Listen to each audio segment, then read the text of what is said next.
The Union emergency coordinator advised waiting for heavy equipment. They don't have time, Yeri said flatly, checking her Medica. The morning after the rescue, Taejin couldn't sleep. Something about the mining accident bothered him. He had spent his career studying patterns in language and communication, and his mind worked similarly with events. Things that seemed random often had hidden patterns if you knew how to look. He sat in the quarters now shared by all 5 humans, reviewing station records on his personal device.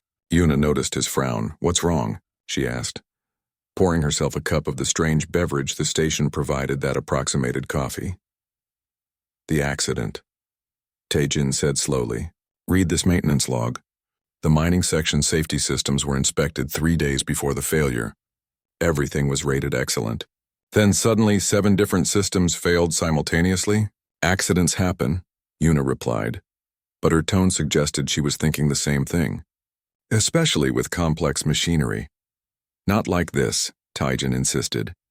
"I've been analyzing the failure cascade. It's too perfect.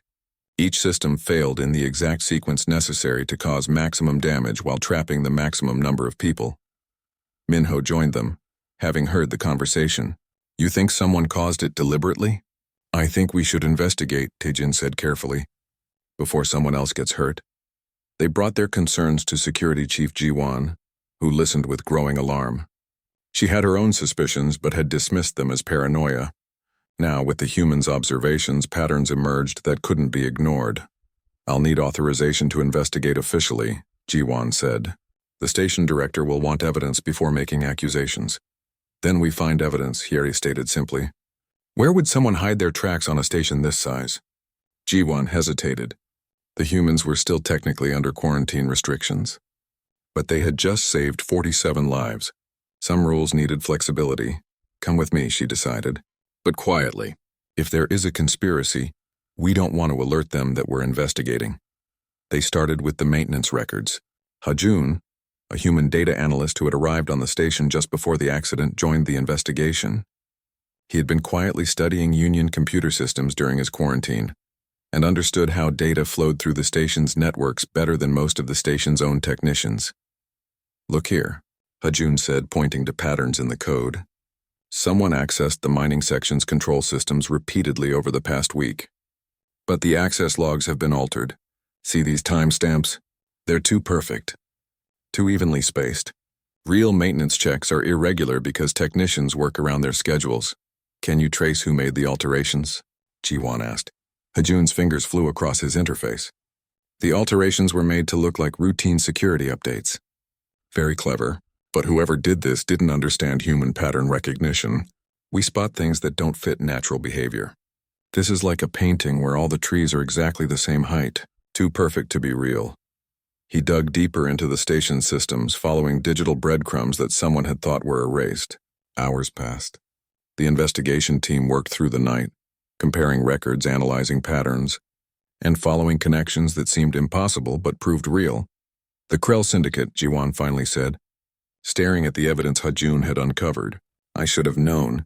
They're a criminal organization that operates in the outer sectors. They specialize in illegal mining operations and hazardous material extraction." "Why would they sabotage a Union station?" Yuna asked. "Look at the timing," Taejin said, pulling up the council debate schedule. "The accident happened exactly when the council was debating humanity's status. And look at who benefited from the rescue. Public opinion shifted dramatically in favor of human integration." "Wait," Minho said slowly. "Are you suggesting they caused the accident to make us look good?" "No," Hajun corrected, finding more files. "They caused the accident hoping it would make you look bad. Look at this. Encrypted communications between syndicate operatives and someone on the council. They were expecting the humans to fail the rescue, or refuse to attempt it, or cause more casualties through reckless action. It was supposed to prove that Deathworld species are too dangerous to integrate. But we succeeded," Yeri finished. "So their plan backfired." "Not entirely." Jiwon pulled up new data, her face grim. "Look at this. The syndicate has been operating illegal mining operations on Deathworld candidates. Planets too dangerous for Union species but rich in rare materials. They use automated systems, but the profit margins are low, and the equipment failure rate is catastrophic. If humanity is quarantined permanently, they maintain their monopoly."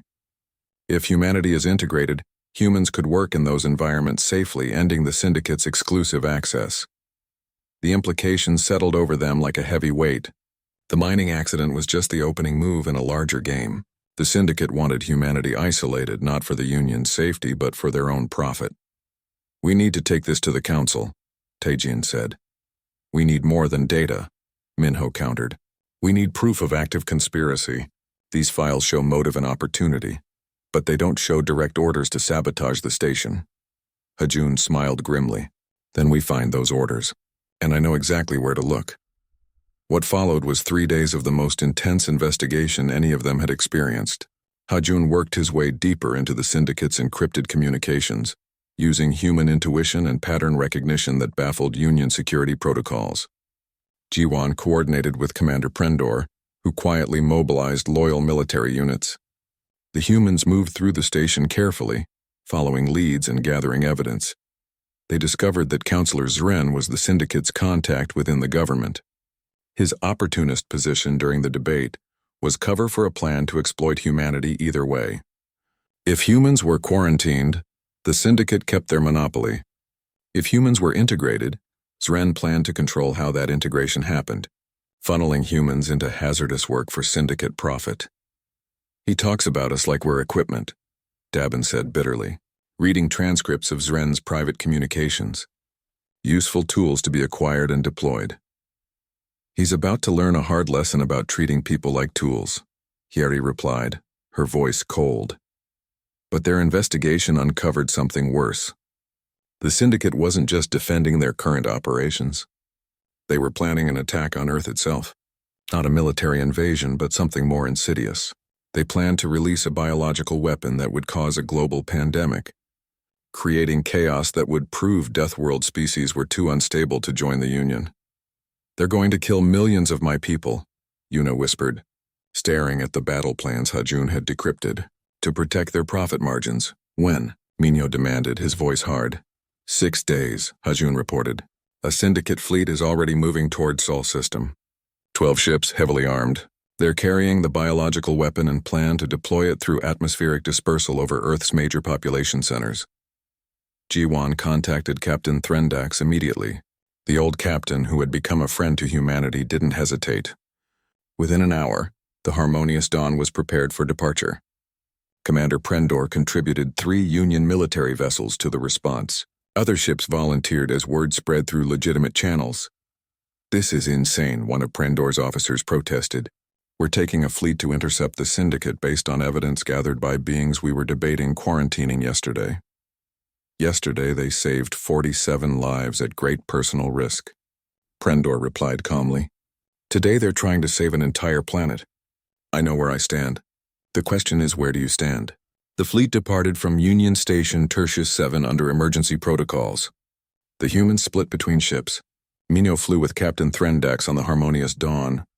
Hieri and Tajian joined Commander Prendor's flagship. Yuna and Dabin went with Velmon on a science vessel equipped with biological containment systems.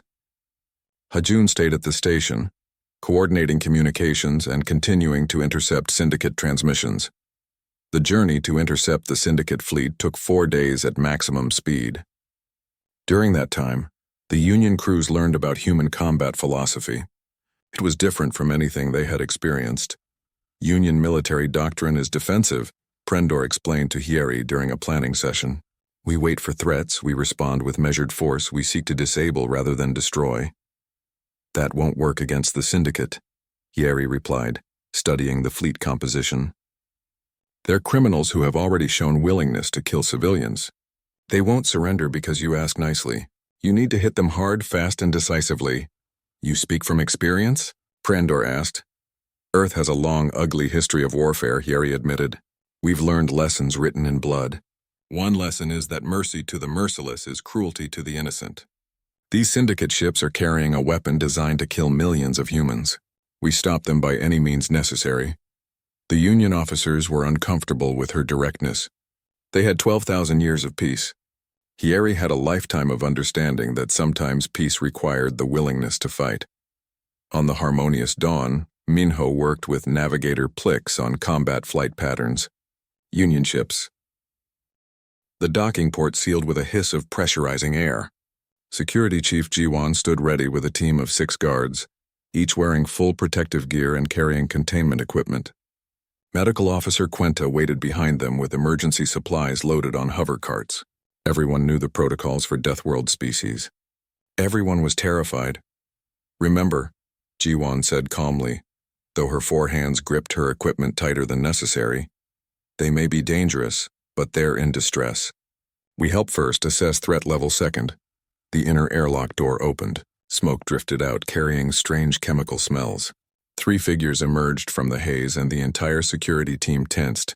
They looked almost normal. 2 legs, 2 arms, 1 head. But something about the way they moved sent warning signals through every prey instinct the Union species possessed. Their eyes tracked everything simultaneously. They held themselves balanced, ready, even while clearly exhausted. One was bleeding from a cut on his forehead, but he ignored it completely. The tallest one, a male based on preliminary scans, raised both hands in a peaceful gesture. "Hello, we come in peace. Our ship is damaged. We need help." The translation matrix worked perfectly, converting his sounds into something understandable. His voice was deep, steady, showing no fear despite being surrounded by aliens.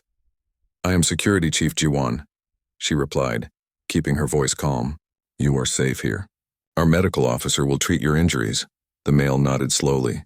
"I'm Minho. This is Dabin and Yuna." He indicated his companions. "We're from Earth. I apologize for the unexpected arrival.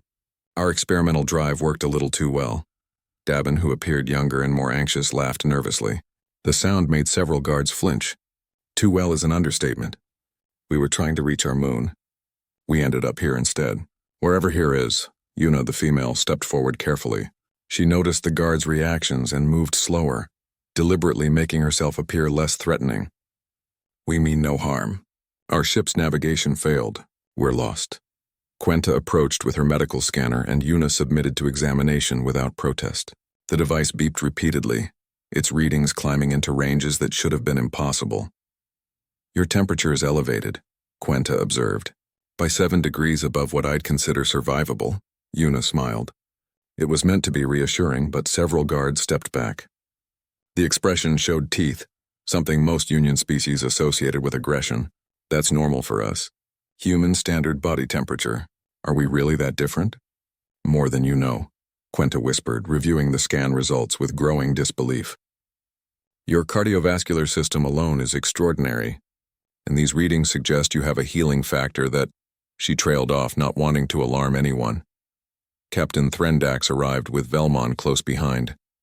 The Kree scientist's eyes widened as he saw the humans up close for the first time. "Welcome aboard the Harmonious Dawn," Threndax said formally. "I am Captain Threndax. We detected your vessel in distress and offered assistance. Can you explain how you achieved faster-than-light travel? Our observation suggested your species had not yet developed that capability." Minho exchanged glances with Dabin. "We haven't. Not officially. Dabin here built an experimental drive based on some theoretical physics. It was supposed to be a short-range test. I made some modifications to the standard propulsion equations," Dabin added, his confidence growing as he discussed his work. "Added a few variables that everyone said were impossible. Turns out they were just improbable." Velmon stared at the young human. "You created a faster-than-light drive through experimentation? Without established theory or testing protocols?" "We tested it," Dabin protested. "Just not very well. Time constraints and funding issues. You know how it is." "I absolutely do not know how it is," Velmon replied faintly.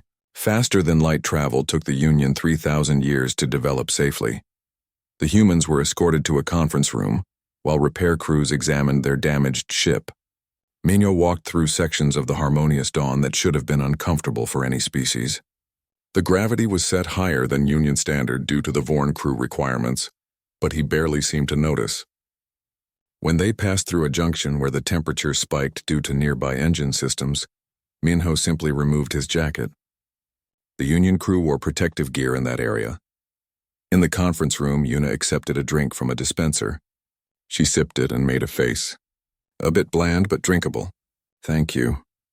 "That fluid is filtered cleaning solution," Quenta said weakly. "The dispenser is malfunctioning. It should have a warning seal." Yuna looked at the cup, then shrugged. Oh, well, it's not too bad. Doesn't hurt or anything. Jiwan made a note on her datapad. These beings could casually drink industrial cleaning solution and describe it as bland. Over the next several hours, Quenta performed comprehensive medical scans with the human's permission. Each result was more startling than the last. Captain Threndax and Velmon observed as the data compiled into a profile unlike anything in the Union database. They have redundant organ systems, Quenta explained, highlighting a three-dimensional display of Minho's anatomy: 2 lungs, 2 kidneys, even a backup circulatory pathway. If one system fails, another compensates. Their temperature tolerance is extreme, Velmon added, pulling up environmental data. They can survive in conditions ranging from -40 degrees to +50 degrees without protective equipment. That's a 90-degree range. Most Union species have a comfortable range of 10 degrees. Look at this healing demonstration. Quenta brought up a video scan. I observed Minho's forehead injury. The bleeding stopped within minutes through natural clotting. The wound began cellular regeneration immediately. At this rate, it will be completely healed within 5 of their days. That would take most species 30 days with medical assistance. Threndax studied the data silently. What about their psychological profile? G1 pulled up her observations. Remarkably stable under stress. When their ship was failing, all 3 remained calm and focused on solutions. They show strong bonding behaviors with each other. Protective instincts are highly developed. Minho positioned himself between us and his crew during initial contact, even though he was injured. They're also remarkably curious, Velmon noted. Yuna has been asking questions about xenobiology nonstop. She wants to understand every species we've encountered. Dabin is equally fascinated by our technology. He's already identified 3 improvements to our docking system. Improvements? Threndax asked skeptically. I tested them, Jiwan admitted. They work. They're crude and violate several safety protocols, but they're faster and more efficient. In the conference room, the humans were learning about the Galactic Union. Plix had volunteered to be their guide, her natural enthusiasm overcoming her initial fear. So you have 847 different species all working together peacefully? Yuna asked, her eyes bright with excitement. That's incredible.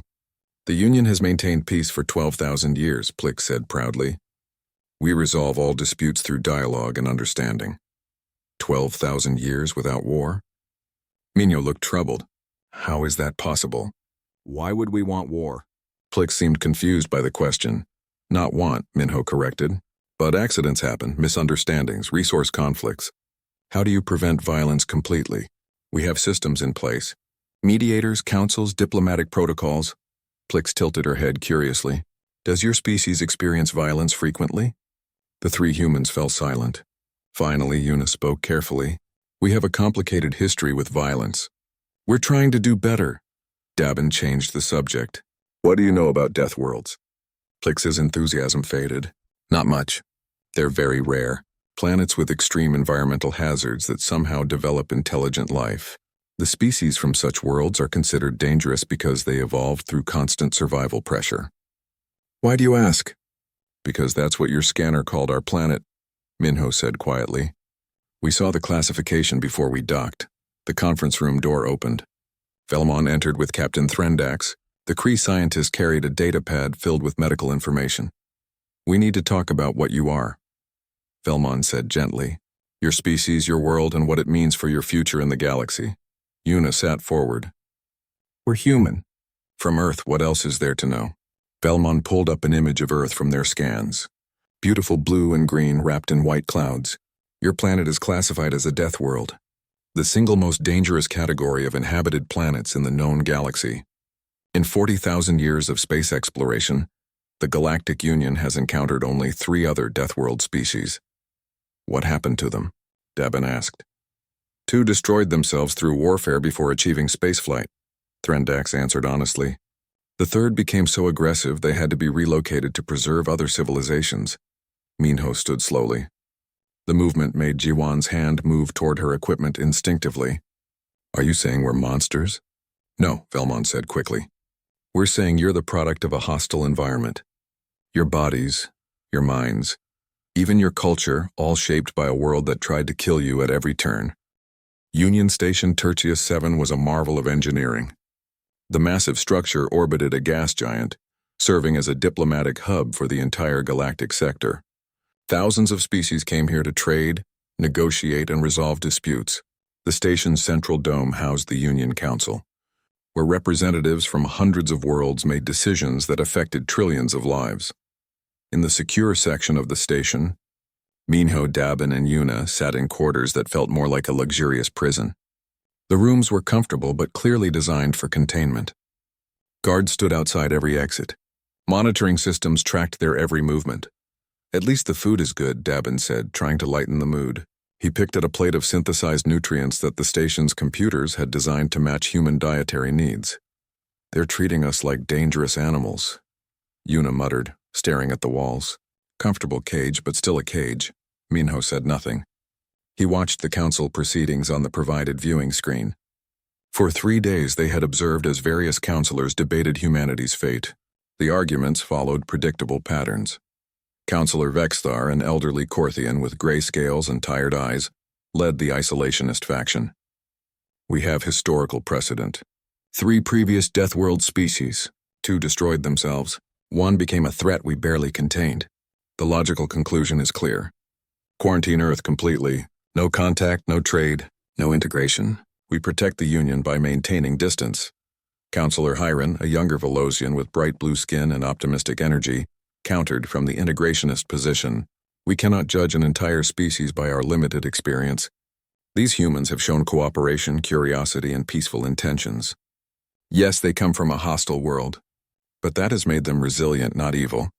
We should guide them, teach them, and welcome them carefully into the Union."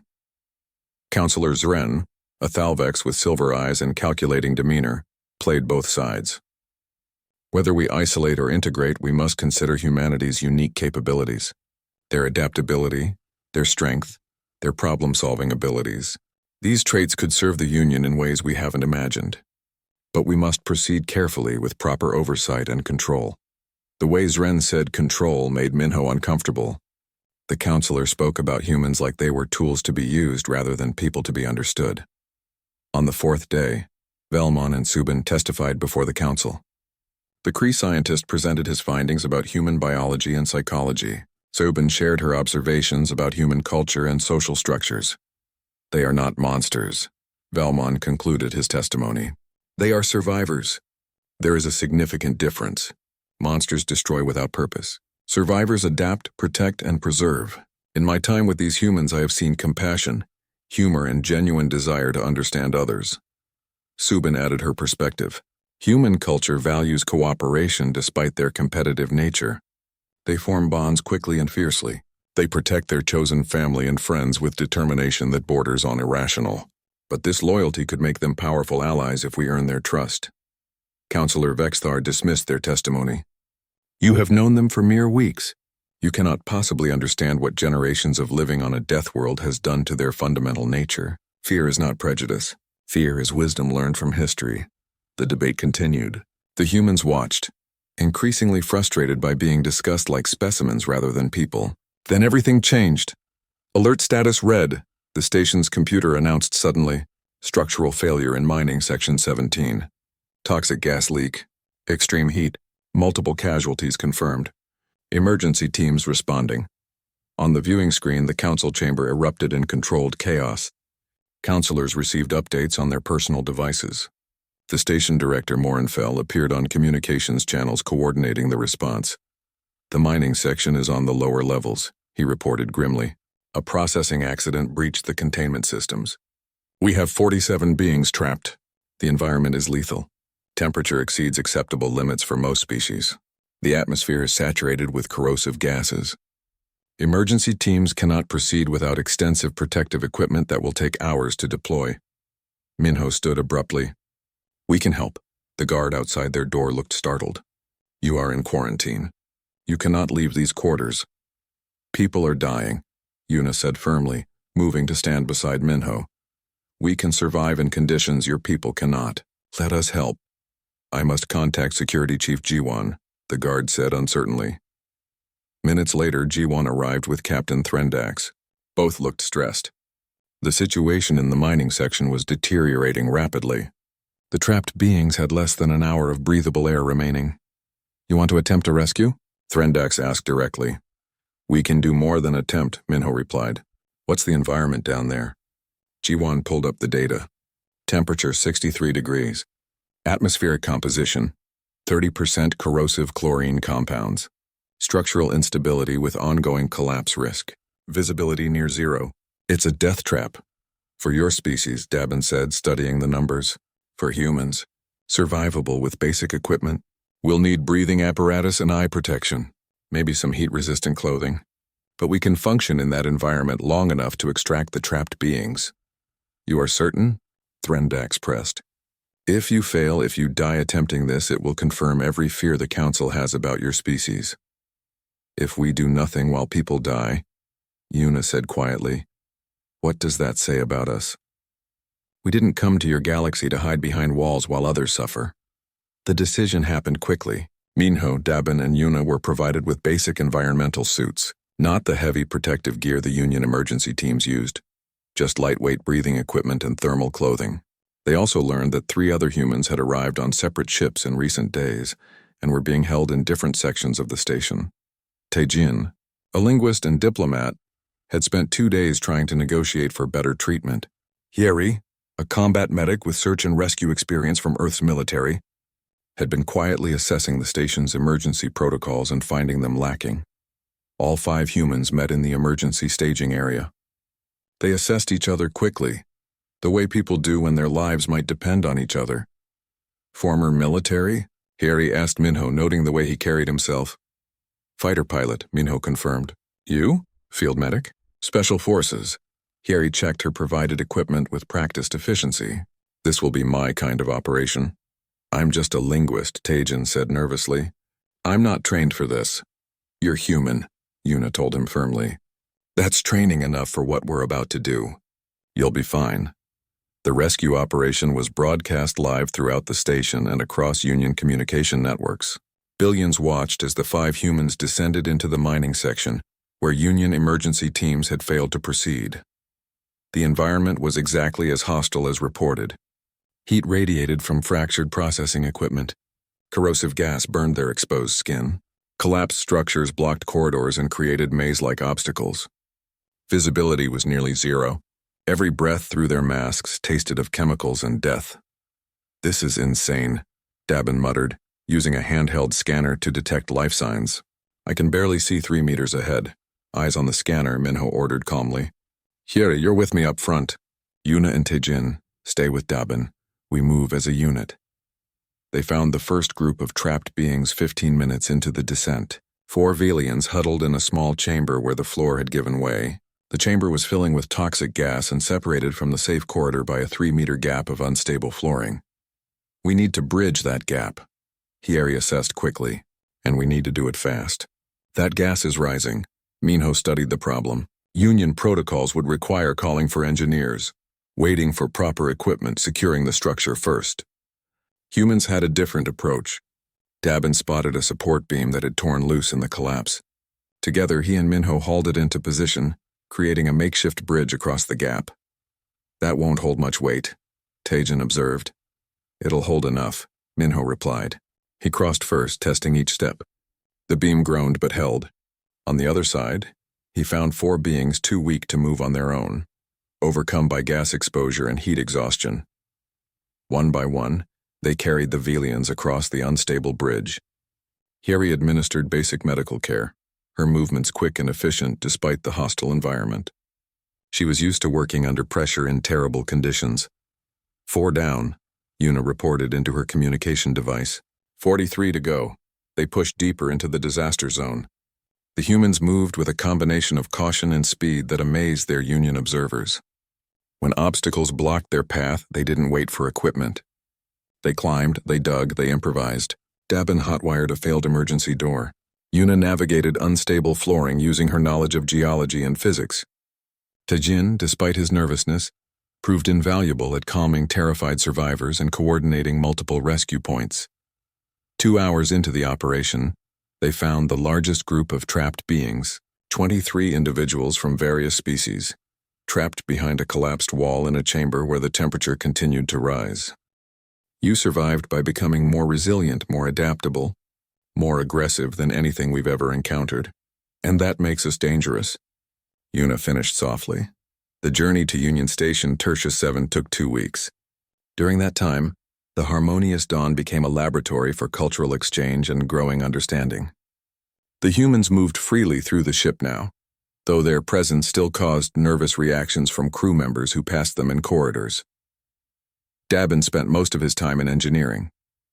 Chief Engineer Prolvan, a 6-limbed Drenthian, initially resented the young human's presence. That changed after the 3rd day, when Dabin solved a recurring problem with the plasma conduits that had plagued the ship for months. You simply rerouted the flow through the secondary manifold? Prolvan asked, studying the modification. It was overheating because the primary system was handling too much load, Dabin explained, his hands moving as he talked. The secondary manifold was sitting there unused. Seemed wasteful, so I connected them with this bypass valve. Now they share the load. But the secondary manifold isn't rated for continuous operation, Prolvan protested weakly. It is now. Dabin grinned. I adjusted the pressure regulators and reinforced the junction points. Should be fine. Should be? Prolvan's color shifted to nervous blue. You don't know for certain? Nothing in engineering is ever certain, Dabin replied cheerfully. But I'm confident. We do this kind of improvisation all the time back home. You work with what you have and make it better. Prolvan reported the modification to Captain Threndax with a mixture of alarm and admiration. The system did work better. It just violated every safety protocol and design principle the Union held sacred. Dabin called it practical engineering. The Union called it terrifying. Yuna bonded quickly with Velmon. The two scientists spent hours discussing biology, comparing species and sharing data about their respective worlds. The Kree scientist had never met anyone so hungry for knowledge. Tell me about your ocean creatures, Yuna asked one evening in the science lab. Your reports mention some marine life, but I want details. Velmon pulled up images of his homeworld seas. Gentle creatures drifted through calm waters, feeding on plants and tiny organisms. The largest predator was about the size of Yuna's arm. Beautiful, Yuna said sincerely. Then she pulled up images of Earth's oceans on her personal device. This is a great white shark, apex predator, can grow to 6 meters long, rows of serrated teeth, can bite with a force of over 4,000 pounds. Velmon's skin went pale silver. And humans swim in water with these creatures? Some humans hunt them for sport, Yuna admitted. Though we're trying to stop that. Conservation efforts and all. And this is a saltwater crocodile. This is an orca, which we call a killer whale. This is a box jellyfish. Its venom can kill a human in minutes. Why do you live near such dangers? Velmon asked weakly. The ocean provides food, trade routes, and beauty. Yuna shrugged. We learn to respect it and adapt. Besides, more humans die from mosquitoes than sharks. Mosquitoes? Tiny flying insects that drink blood and spread disease. They kill about 700,000 humans per year. Yuna scrolled through more images.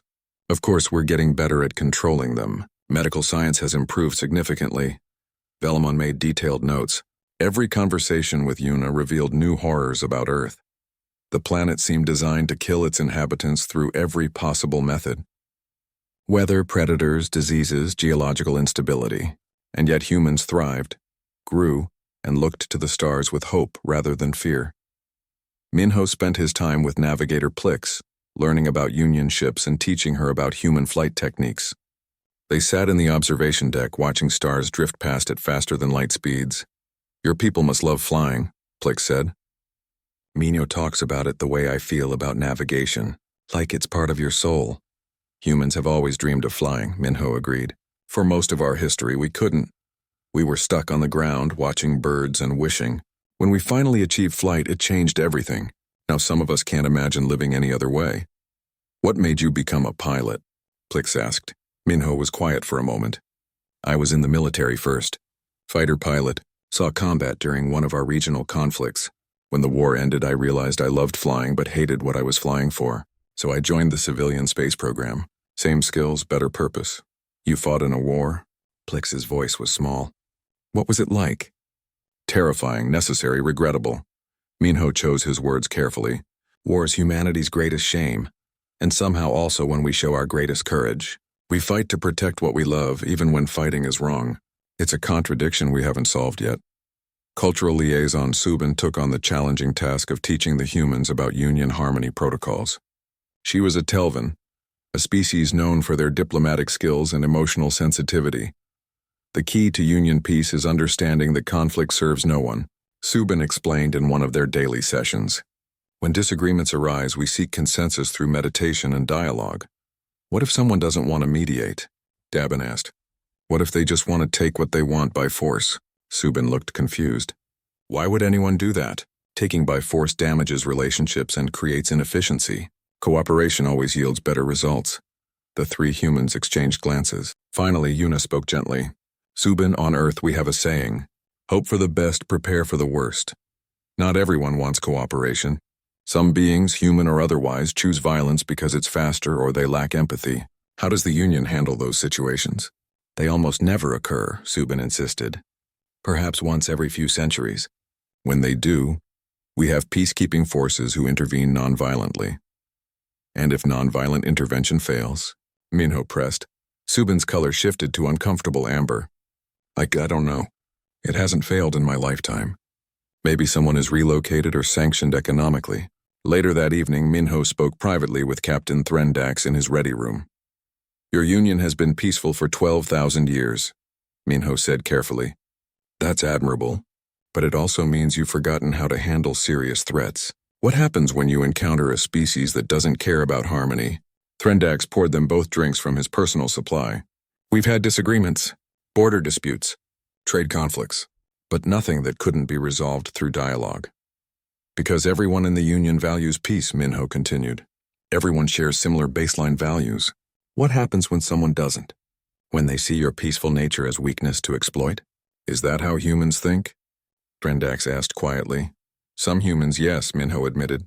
We've had to learn hard lessons about protecting ourselves, about standing up to bullies and tyrants, about using force when absolutely necessary to defend the innocent. He sipped his drink. Your Union is wonderful, Captain, but it's also fragile. You've built paradise by agreeing not to break it. What happens when someone doesn't agree? Threndax had no answer. Meanwhile, Security Chief Jiwan continued her observations of the humans. She documented their reflexes, their awareness, their constant subtle scanning of their environment. Even relaxed, they maintained a level of alertness that would exhaust most Union species within hours. She watched Yuna playing a game on her personal device during a break. The game involved destroying enemies, collecting resources, and surviving waves of attacks. Yuna's fingers moved with practiced precision, her eyes tracking multiple threats simultaneously. What are you playing? Jiwan asked. Just a survival game, Yuna replied without looking up. Killing time before my next shift in the lab. Want to try? Jiwan took the device and attempted to play. She died within 30 seconds. Yuna lasted over 20 minutes. The game's difficulty level was marked casual. Human entertainment simulates danger, Jiwan observed. Even your relaxation involves combat scenarios. We like challenges, Yuna said simply. Makes us feel alive. The security chief filed another report. Human recreational activities would be classified as threat training for most Union species. On the 10th day of the journey, Medical Officer Quenta made a disturbing discovery. She was analyzing human dietary requirements when she noticed something strange about their food preferences. You eat capsaicin for pleasure? She asked Yuna in the medical bay. Spicy food? Yuna smiled. Love it. The hotter the better. Why? Capsaicin is a defensive toxin, Quenta explained slowly. Plants produce it to prevent consumption. It causes pain, inflammation, and can be lethal in sufficient quantities. You're telling me humans consume it recreationally? Some of us seek out the spiciest foods we can find, Yuna confirmed. There are competitions. The burning sensation releases endorphins. Makes us feel good. You poison yourselves for entertainment, Quenta said flatly. When you put it that way, it sounds bad. Yuna laughed. But yes, essentially. We also drink ethanol, which is technically a poison, and caffeine, which is an insecticide in its natural form. Humans have strong livers. Quenta added this to her growing list of impossible human behaviors. News of the humans spread through Union communications networks. The footage of them moving through the ship, casually existing in conditions others found challenging, went viral. Minho became accidentally famous when someone shared security footage of him catching a. The bridge of the research vessel Harmonious Dawn hummed with quiet efficiency. Velmon stood before the main scanner display, his three-fingered hands dancing across the holographic interface. The Kree scientist had spent 15 cycles mapping this uncharted star system, and today promised something special. The third planet from the yellow star showed complex biosignatures unlike anything in the current database. "Captain, you should see this," Velmon called out, his voice carrying the melodic tone typical of his species. His silver skin rippled with excitement as the data compiled. Captain Threndax moved from his command chair with the careful grace of the Vorn people. His tall frame bent slightly to observe the display. "What have you found, old friend?" "Life, abundant, complex, and remarkably diverse." Velmon pulled up a planetary scan. The world rotated on screen, showing blue oceans and green land masses. Preliminary readings suggest a bipedal species has achieved industrial development. "I'm initiating classification protocol now." The bioscanner activated, sending focused beams toward the distant planet. Normally, classification took mere moments. The Galactic Union had cataloged millions of species across thousands of worlds. The process was routine, simple, and reliable. The display flickered. Velmon's head crest flattened in confusion. "That's odd. The system is recalibrating." The scanner reset and tried again. Another flicker. Then another. The bridge crew began to take notice as warning tones sounded softly through the ship. "What's happening?" Threndax asked, tension creeping into his voice. "I don't know. The bioscanner has never done this before." Velmon's fingers flew faster across the controls. "It keeps rejecting the initial classification, running deeper analysis protocols." Navigator Plix turned from her station, her large eyes reflecting concern. The young synth had never seen the senior scientist look worried.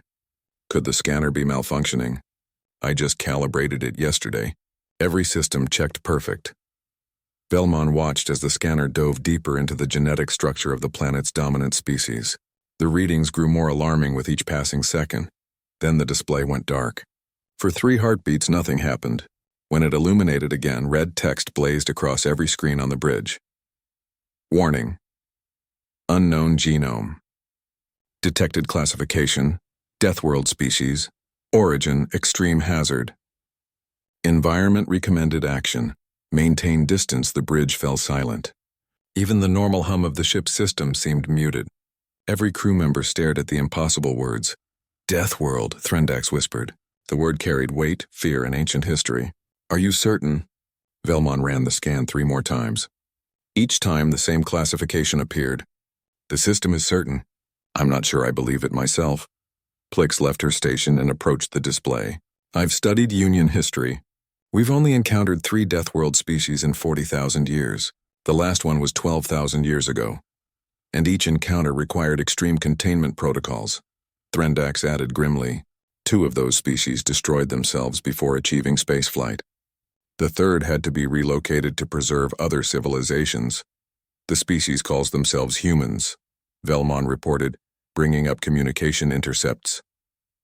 "Their planet is designated Earth in their primary languages.